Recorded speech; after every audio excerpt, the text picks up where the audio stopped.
통도사 또 경주도 소나무가 참 많습니다. 소나무가 많은데 이 글은 저도 그렇게 이 글을 접한 지 작년에 처음으로 중국에서 어떤 사이트 사진을 찍어서 자사 만드는 집에서 중국의 유지명이라는 유명한 작가가 있습니다. 자사 그릇을 만드는 그분 집에 소나무를 그려놓고 이 글이 거기에 조각이 되어 있다면서. 근데 작가한테 물어도 무슨 뜻인지 모른대요. 그래갖고 그걸 찍어가지고 저한테 보내서 선생님 이게 도대체 무슨 의미인지 좀 봐주세요. 그래서 글은 단순합니다. 글은 별로 어려운 것도 없고 한데 이렇게 사람들한테 그렇게 알려져 있는 글이 아니라요. 근데 그 조각가가 옮길 정도면 중국에서는 상당히 그걸 사람들한테 좀 애송되었던 것 같은데 중국 사람도 그렇게 이렇게 뭐 해석을 이렇게 해서 소개를 별로 안 했더라고요. 제가 찾아보니까 우리나라에서는 아예 소개된 적도 없고. 그래서 그분 덕분에 이 글을 이걸 이런 글이에요 하고 제가 이제 보내주고 이 뜻을 해석을 해주고 제가 자사를 제가 원하는 자사 해두시안이라고 하는 그 글을 그 자사에다 새겨가지고 선물로 제가 하나 받았습니다. 뭘 원하는 게 뭐냐 그래서 그 해석해 줬다고 자기가 그것을 하나 해주겠다 해가지고 그래서 제가 그거 지금 쓰고 있습니다. 해두시안이라는 그 캐릭터를 넣어가지고 했던 건데 종일음천풍 한데 유시철례지라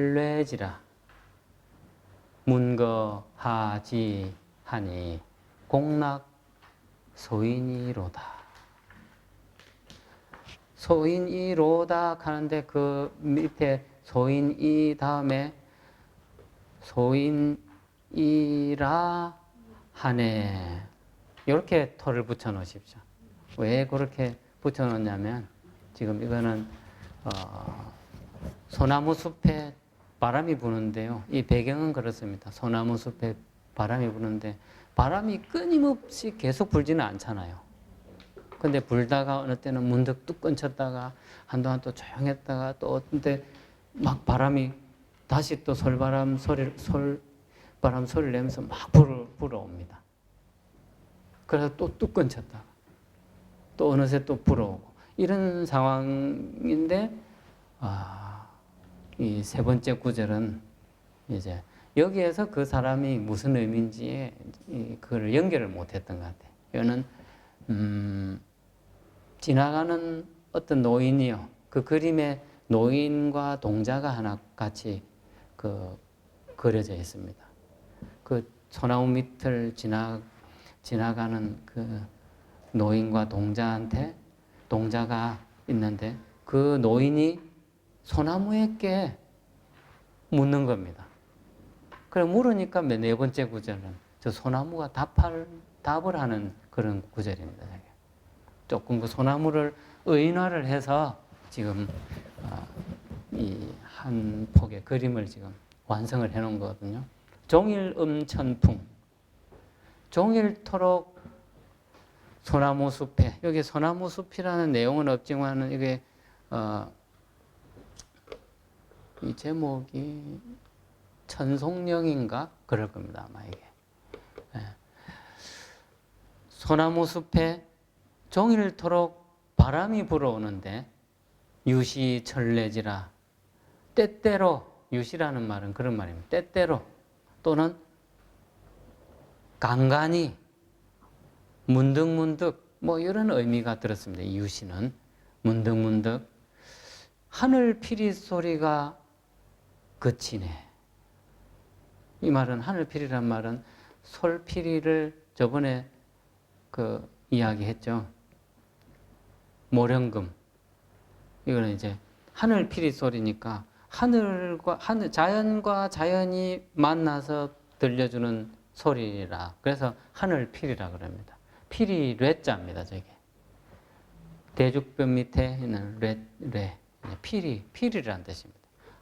하늘 피리 소리 또는 하늘 음악 소리 뭐 이런 정도 됩니다. 꼭 피리라고 안 해도 뭐 검은고라고 해도 될 거고, 모현금 갈 때는 검은고 아닙니까? 검은고 내지는 가야금, 그 현악기. 또 뭐 저는 철뇌니까 소나무 잎에서 소나무 가지 사이사이에서 불어오는 건데 또 필이라고 했단 말이에요. 그러니까 자연은 뭐든 갖다 붙여도 다 이렇게 맞아지죠. 문득문득 하늘 피리 소리 그칠 때가 있다네. 문거하지 하니 그에게 묻기를 무엇 때문에 피리 소리를 멈추느냐고 하니 공락소인이라. 이 소나무가 그럽니다. 왜 연주 소리를 멈추는가 이렇게 하니까 쉿 이래요. 소나무가 그 묻는 노인한테 저 밑에 내 소리를 알아듣지도 못하는 범부의 길을 가진 기머거리가 지나가고 있는데 내가 뭐 하려고 연주를 하느냐고. 소나무가 그 노인한테 그렇게 말하는 거예요. 저게 알아듣지도 못하는 저 기머거리 저 바보가 저 지나가지 않느냐고. 그래서 내가 연주를 멈춘다고. 바람 소리는 그냥 불다가 멈추고 불다가 멈추고 하는 건데 이 소나무는 지금 그렇게 이야기해. 이 작자가 이야기하고자 하는 게 뭐겠습니까?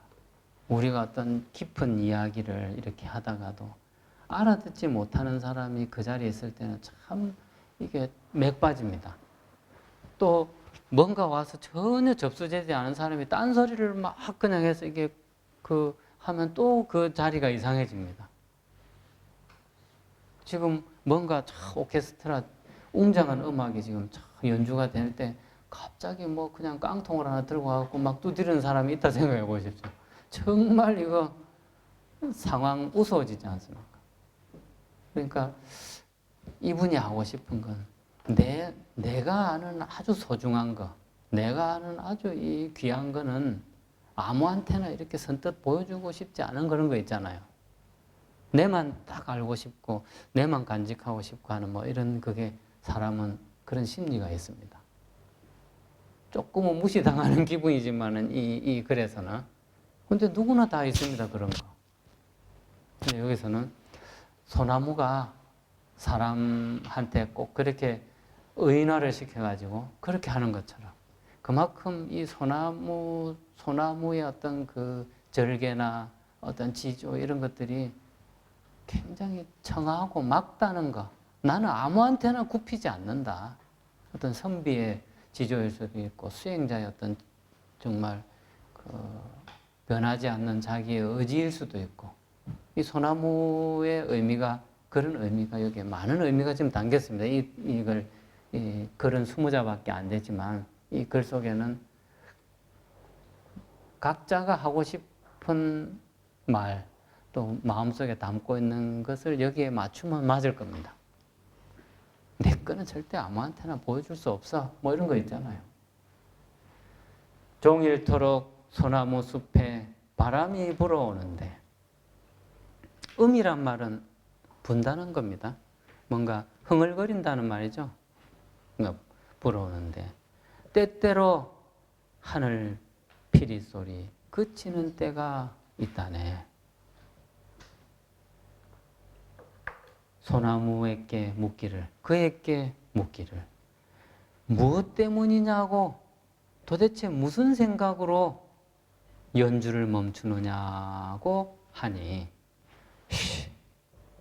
저 밑에 알아듣지 못하는 기머거리의 귀에 들어갈까 봐 그게 염려스러워서 그렇다오. 이렇게 말을 한다는 거죠. 공락이니까 저 기머거리 저 소인배의 귀 속에 들어갈까 봐 내 염려스러워서 내가 지금 연주를 멈추고 있어. 저 사람 지나가고 나면 내 연주 다시 할 거요. 우리 일상에서 이런 경우 많이 있죠. 뭔가 중요한 이야기 하는데 모르는 사람이 옆에 와서 듣는 건 아닌데 괜히 도둑이 제발 저린다고 왜 저 사람이 얼쩡얼쩡 거리니까 멈춰라 이러면서 귓속말 이러면서 딱 지나고 그 사람 억수로 기분 나빠요. 들으려고 한 것도 아니거든요. 근데 여기 그렇습니다. 소나무 밑에 지나갈 때 혹시 그 소나무가 그럴 분들은 여기 아무도 없어요. 아주 그냥 무한 의를 담아갖고 내가 그리고 싶은 내가 담고 싶은 뜻을 한껏 담아가지고 소나무 바람을 막 이렇게 그 속에 색깔을 담아서 그 청량한 색을 담아서 아마 연주를 할 겁니다. 종일토록 소나무 숲에 맑은 바람 불어오는데 문득문득 하늘피리 소리 멈추는 때가 있다네. 그에게 묻기를 무엇 때문에 연주 소리를 멈추는가 하니 저 소인의 귀에 의미 없이 들어갈까 염려스러워 멈춘다고 하네. 이랬단 말이죠. 이거는 어떻게 보면 이거를 방에 써놓거나 아니면은 뭐 이래놓으면 이 글은 알고 의미 전달을 조금은 부족하게 하는 분이 보면 자기를 무시한다고 이렇게 아마 할지도 모를 그런 글입니다. 아주 통도사를 드나드는 분들이니까 그 솔숲을 이렇게 지나올 때 탁 이걸 음미를 하시면 그러니까 계속 종일름 천풍 유시철래지 문거하지 공락소인이 이걸 외워진 느낌이 들었을 때 어떤 느낌이 드냐면요. 우리가 글 문장을 쫙 씁니다. 문장을 딱 쓰고 마지막에 마지막 마침표를 딱 찍잖아요. 요 마침표 한 점은요. 내가 10장의 원고를 쓴 원고지의 공력이 마지막 요 점 하나에 딱 다 들어있습니다. 이 점 하나로 보이는 느낌처럼 될 때. 그래서 우리 서예에서도 영자 팔법의 그 길영자의 위에 점, 요 점 하나에 여기 부식, 요게 다 들어있습니다. 여기. 이 위에 길영자 쓸 때 위에 요 점 하나에 영자 길영자 하나 요 전체를 다 쓰지만은 요 위에 점자 이게 하나가 그냥 이렇게 꾹 찍은 게 아니고 그 마침표 점 하나로 딱 느껴지는 그렇구나 라고 이렇게 바로 와닿게요. 바람이 훅 불었어요. 바로 그냥 그게 느낌이 와야 된단 말이죠. 자, 그렇네. 이래 깜짝깜짝하고 그렇네 하면 안 돼요. 그러면 벌써 이미 그 좋은 딱 그 절제절명의 그 순간 그게 지나가 버렸어요. 그럼 이미 감은 떨어진 겁니다. 그래서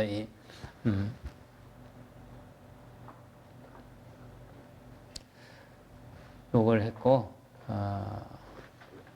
그 중에 또 우리가 이 선시를 받아들이지만은 선시를 받아들이기 전에 우리는 우리 자신의 내면의 가장 중심인 거. 저번 시간은 계중이라고 이렇게 표현을 했습니다. 그 계중은 우리 내면의 우리 자신인데 이 중에서 우리 자신을 가장 잘 들여다볼 줄 아는 사람이 지금 이 자리에 모였습니다. 우리 모두가 여기에서는 자기 자신을 잘 들여다보고 자신을 일깨우고 자신의 존재는 딱 지혜와 자비라고 하는 그것으로서 자기 자신을 지금 움직이는 원동력입니다. 보살이라고 하는 어떤 이 대승의 가르침 속에 들어온 분들은요. 나를 움직이게 하는 원동력은 지혜와 자비 두 가지입니다. 이 세상을 꾸미는 것도 지혜와 자비 두 가지입니다. 그리고 우리가 흔히 말하는 정토라 그러죠. 정토를 우리가 이야기할 때 그 정토는 꼭 극락세계를 이야기하는 건 아닙니다. 이 정토는 극락세계가 아니고 내 자신이 맑혀서 완성된 거. 깨달음이나 어떤 이치에 부합해서 환희심이 돋는 거, 이 모든 게 정토입니다. 우리는 그냥 정토이라면 그냥 아미타 부처님이 주버린 그냥 극락세계 이런 겁니다. 모든 그 깨달음의 세계는 정토입니다. 근데 저 정토가 되는데 조건이 뭐냐면요, 지혜와 자비입니다. 그래서 이 지혜와 자비를 이지혜제라 그럽니다. 이지혜제, 화자비수라 이렇게 합니다. 그래서 건립정토라 그럽니다. 정토를 만들어 가는 데 있어서 그 정토의 재료는 뭐냐면 지혜와 자비인데, 지혜라고 하는 건축 자재로서 이런 뜻입니다. 이지혜제이기 때문에. 지혜라고 하는 건축 자재는 한두 가지가 아니잖아요. 모래 아래서부터 못, 나무, 철근, 다양한 어떤 건축 자재들이 필요합니다. 사람의 손도 건축 자재죠. 그래서 지혜 재료입니다. 지혜의 재료에다가 화자비수라 그럽니다. 자비의 물로 섞어서, 화라는 말은 섞는다 뜻입니다. 우리 화합한다 할 때 화자. 자비의 물과 섞어서 정토를 건립해 나가는 사람, 이게 우리 보살입니다. 또 선을 공부하는 사람. 그래서 지혜의 재료를 자비의 물과 반죽을 해서 섞어서 건립하는 세계, 그것이 바로 정토다 그럽니다. 그러니까 이 정토는 모든 우리가 살아가는 그 영역이 전부 정토입니다. 다른 곳에 정토를 건립할 수 없습니다. 내가 머물러 있는 그곳을 버리고 건립할 수 있는 곳은 아무것도 없습니다. 그렇게 말을 하는 부처님 가르침도 없고요. 그래서 한 걸음 한 걸음, 보보, 한 걸음 한 걸음을 전부 정토가 되게 하는 걸음, 요게 지금 중요합니다. 오늘 해야 될 건, 오늘 우리의 걸음은 한 걸음 한 걸음이 정토가 되게 하는 걸음을 걷는 사람은 바로 지혜 자재, 건축 자재에다가 자비라고 하는 그 물과 섞어서 건립해가는 사람이 사는 곳이라. 이게 우리가 사는 곳이다. 그러면 자기 내면을, 그 사람은 항상 이렇게 들여다봐야 돼요. 원하 항상 관자심, 번뇌망상 초생시 하라. 회계 자기 타중고 하야 입즉강행 이단제라. 이거는 8가지 수심팔송이라는 것 중에 한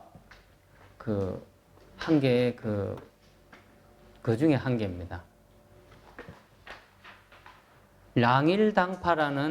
랑일당파라고 하는 이분이 1100년, 1200년 그 사이에 계셨던 분입니다. 티베트, 일종의 요즘으로 치면 달라이 라마 이제 되시는 분인데, 이런 분이 누군가의 스승이 되려 하거든 반드시 이 8가지를 숙지해서 이 8가지를 반드시 삶의 가장 원동력이 되게 해야 된다는 것 중에 제가 그냥 몇 가지만 이렇게 해놓은 것 중에 오늘은 이 부분을 한번 해보겠습니다. 원하 항상 관자심하야 번뇌망상 초생시하라. 항상 저는 원합니다. 원하옵니다. 이렇게 우리 천수경 하듯이 그렇게 해도 됩니다. 원하옵니다. 저는 항상 내 마음을 관찰해서 번뇌망상 초생시, 이 마음속에 번뇌와 망상이 처음 생겨날 그때를 관찰해서 해서 회계자기 타중고, 왜 번뇌가 처음 생겨날 그 시점을 내가 관찰하고자 하느냐, 그 이유를 지금 이야기합니다. 제가 이렇게 그냥 주변적인 설명해 놓고 나중에 하나를 붙여서 해드리겠습니다. 왜 내가 번뇌가 일어나는 그 시점을 관찰해야 되느냐, 이건 굉장히 중요합니다. 우리는 번뇌가 한참 일고 나서요, 나를 다 까먹고 나서요, 나중에는 회복할 수 없는 지경까지 나를 몰고 가가지고 내가 웃잔답고 이래 됐었고 이러고 그때 가서 그렇게 막 하는 경우가 많습니다. 근데 처음 번뇌가 딱 일어날 때 이것을 딱 관찰하라는 거죠. 왜냐? 이 번뇌와 망상이 생기는 이것이 어떤 결과를 가질 거냐? 회계자기 타중고기 때문에요. 나 자신을 망가뜨리고 또 다른 사람을 망가뜨리는 그 원흉이 되는 까닭에 이랬단 말이죠. 내 마음속에 일어나는 번뇌 망상의 그 무서움이라는 거죠. 내가 짓습니다, 결국. 불을 내가 지르는 거죠. 그러니까 그게 딱 일어날 때 딱 알아차리고 이것은 나를 흐트리고 다른 사람을 허물어뜨리는 원흉이 되는 까닭에 입적 강행이 단죄라 그럽니다. 그 자리에서 그 번뇌 망상이 딱 일어나는 그 순간에 바로 그냥 염화칼슘을 확 뿌려버리라는 거죠. 지혜의 물을 확 뿌려버리라는 겁니다. 입적 강행이란 말은요, 그 자리에서 곧바로 이런 뜻입니다. 입적이란 말은 선자리에서 이 말이니까 뭐 어디 망설이거나 그럴 겨를이 없다는 거죠. 이것은 망설여서도 안 되는 거예요. 바로 그 자리에서 그 즉시 강행하라고 번뇌 망상에 목을 쳐버리라. 단죄라는 말은 그런 거잖아요. 딱 끊어버리라는 거죠. 그러고 나면 정신이 번쩍 든단 말이죠. 원하옵니다. 저는 항상 내 마음 속에, 자심 속에 번뇌와 망상이 처음 생겨날 때를 관하리라. 왜냐하면 자기 자신과 모두를 허물어뜨릴 수 있는 것이기에 곧바로 강행해서 끊어버리겠습니다. 이런 뜻입니다. 이 자리에 계신 분들은 눈이 번쩍번쩍한 분들이어야 됩니다. 그냥 그렇다고 뭐 이게 도끼를 품으라는 게 아니고요. 그냥 삿된 와서는 그냥 저질로 꼬리를 내리고 그냥 애교 부리는 강아지가 되어보듯이 그 어떤 불순한 마음을 가지고 어떤 이렇게 누군가 다가와도 우리 마음속에 이렇게 나 자신을 돌아보는 눈을 가지고 있으면요, 그냥 상대가 자연적으로 이렇게 바뀝니다. 근데 왜 상대가 나를 그렇게 본다고 생각을 하면요, 이것은 요게 안 된 겁니다. 관자심이 안 되고 있는 겁니다. 내 자신을 들여다보지 못하고 있으면서 저 사람은 나를 싫어한다, 이렇게 생각을 해버리면 사실 이게 답이 없습니다. 근데 저는 항상 원하옵기를 항상 내 마음속에 번뇌 망상이 처음 생겨날 때를 딱 관하겠습니다. 왜냐하면 자기 자신과 모두를 허물어뜨릴 수 있는 것이기에 그 자리에서 단죄하기를 강행하겠습니다. 이렇게 해도 됩니다. 강행한다는 어떤 이 말이 그렇습니다. 오늘은 한 개를 더 하죠, 뭐. 이게 그래서 마치면 딱 되겠습니다.